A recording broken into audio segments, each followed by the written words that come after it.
Good morning, guys. You know what time it is. It's time for tactics. Hey, so it's early in the morning on Sunday, November 9th, 2025, and I'm in the middle of an over-the-board tournament right now in South Dakota. It's closed. It's for residents only, but it's a smaller tournament, very cordial, not super busy or, high flying in any sense, but some good players. I have a new theory that rural chess is stronger than city chess, and I do have some firsthand experience of that, having lived in Seattle, and then also in some rural areas for work. And there's really nothing to do in these rural areas except for farm and play chess, right? So people here are pretty strong.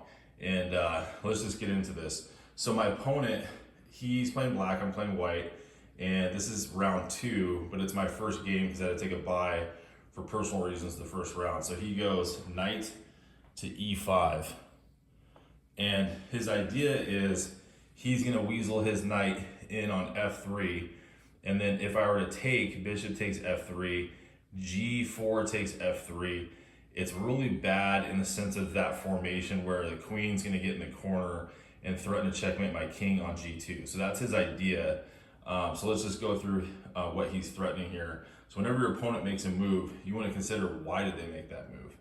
And so I thought about it for a couple minutes about what he's trying to do here.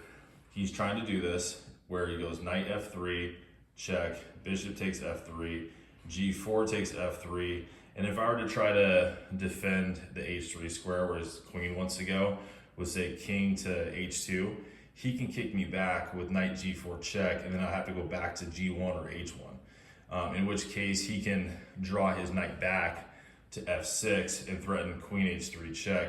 So if anything, maybe it's defendable, but the position, it's not very comfortable for me at all. And it could also fall into one of those perpetual check type scenarios. So I don't want to give him that at all. So, but looking, and that's from the attacking side. So that's what he's trying to do. And that's why he moved knight e5. But he also weakened the defense and removed the defender of his a5 pawn. So, it's actually worse for that reason for him. So I saw that, and I have a knight on b3 and a bishop on d2. So I have 2 attackers on the a5 pawn. He only has 1 defender now, his bishop back on b6. So if bishop takes a5, so here's the thing. So if he goes knight f3 check, I don't have to take the knight. I don't have to go into that line. So if he goes knight f3 check, I can just go over to h1, king h1, and that's the end of his attack. And then I can go into my attack. So when he went knight e5, my ideas on the queen side for my attack are bishop takes a5 now, because he only has 1 defender of that pawn. And he can go do his line on the king side, and I can stunt it with king h1, that's it. But now he has to worry about my attack, because if I take that pawn at a5, which is what happens, his bishop is pinned to the king after, so bishop takes a5. So here, let's just go. Bishop takes a5, and then he does exactly what I was thinking. Knight f3 check, thinking I'm gonna take it. I don't, I go king h1. And now he plays the move king to b8, which is a good move. So chess.com rated it as a good move. He's getting out of the way of the pin of that c7 pawn being pinned to the king. And we're gonna take that bishop anyway, because we're gonna break up those queenside pawns. And I have an idea with the queenside a pawn that is pretty tricky. So if I take this bishop, which is what I do, he has to take back with the pawn, because if he takes with the queen, then I can kick the queen with a5.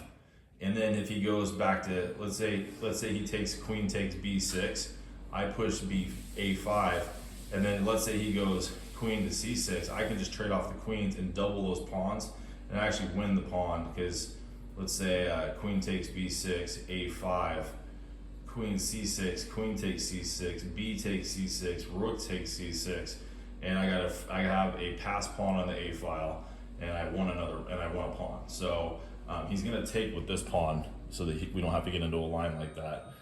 And this is where the tactic comes into play, guys. pause your videos here and see if you can calculate a 3 to 4 move sequence to either win a pawn or threaten a checkmate black.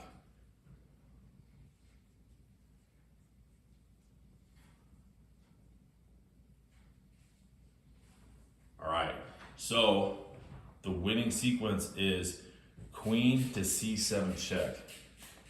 And if he goes king a8 or king a7, then we follow that up with dropping our knight by pushing a5.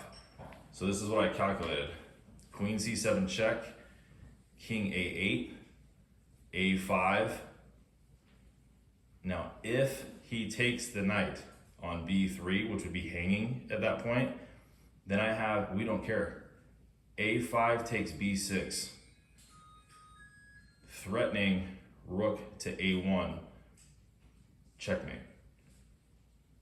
Because in that case, he's gonna have to drop his queen to say b5, and when I check on a1, he's gonna have to go queen to a6, and then I would take the queen, rook takes a6, b7 takes a6, and then I would have queen to a7 checkmate because it'd be supported by the b6 pawn.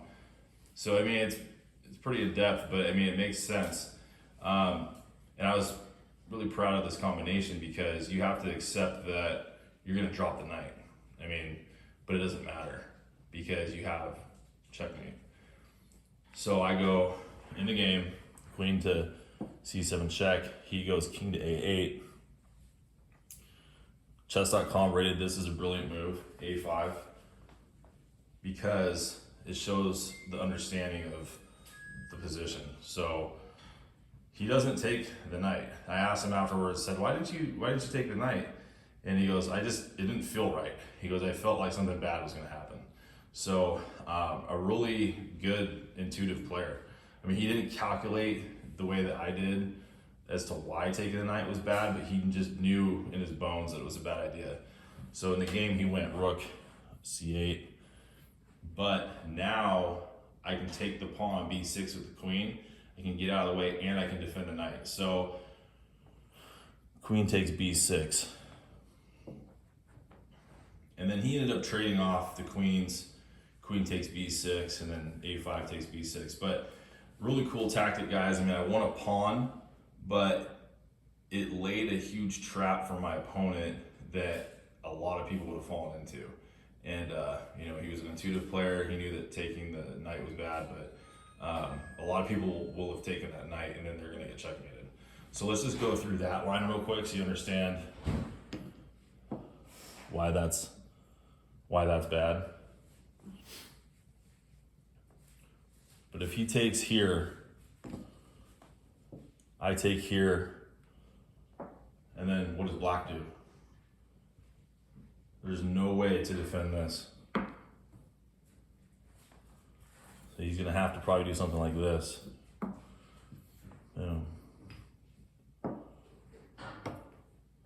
Eventually get mated. But anyway, that's the line and the threat of pushing a5. Anyway, guys, hope you learned something. Have a great day, and we'll see you on the next video.